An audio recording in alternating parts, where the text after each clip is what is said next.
Who will be the next pope, and what will happen next? The world watches with bated breath as Pope Francis enters the twilight of his pontificate. While the timing of his departure remains uncertain, the question of the next pope looms large. The election of a successor will be a momentous occasion, akin to a seismic shift in the Church's trajectory. The very process, a conclave of cardinals, shrouded in secrecy and tradition, will be a potent symbol of the Church's unchanging nature, its enduring faith in the sanctity of the papacy. Who will sit on the throne of the chair of Peter? Here, presented in this graph, we can identify 22 Papabili cardinals, and among them, 5 particularly leading ones.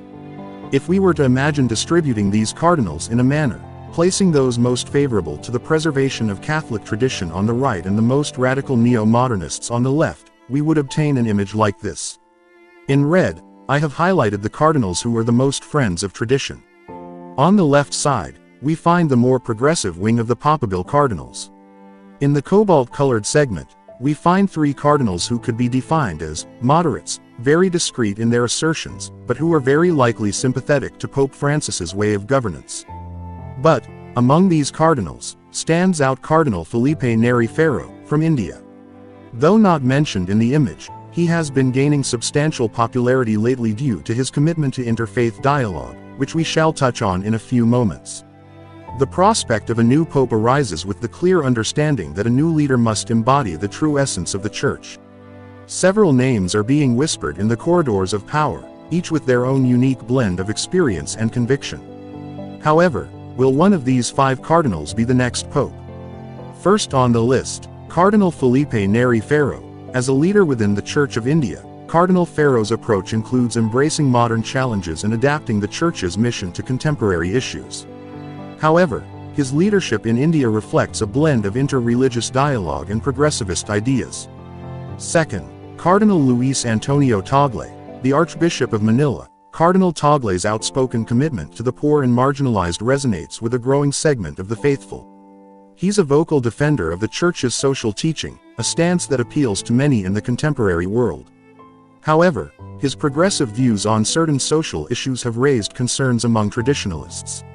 While his papability cannot be ruled out, his alignment with progressive ideologies may not resonate with those who seek a return to traditional values. Third on the list, Cardinal Pizzaballa has been praised for his leadership as the Latin Patriarch of Jerusalem.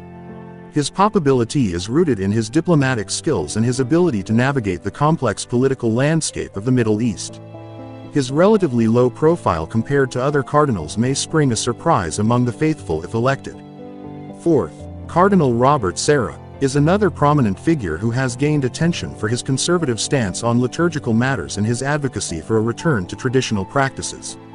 Cardinal Serra has been vocal about his opposition to progressive ideologies. His conservative stance on issues such as same-sex marriage and contraception aligns him with traditionalist values.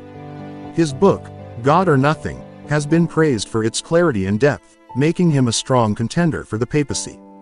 And finally, the fifth, Cardinal Malcom Ranjith is another name that has been mentioned in discussions about the next pope. As the Archbishop of Colombo, Sri Lanka, he has been a strong advocate for traditional liturgical practices and has spoken out against progressive reforms. His papability is bolstered by his unwavering commitment to the Church's teachings and his ability to lead with both compassion and firmness. The selection of the next pope will be a defining moment for the Church. In conclusion, the succession of Pope Francis will be a pivotal moment for the Catholic Church. The conclave and the election of a new pope will be guided by the traditions and teachings of the Church, ensuring that the next pontiff is someone who can lead with wisdom, faith, and a commitment to the timeless values of Catholicism.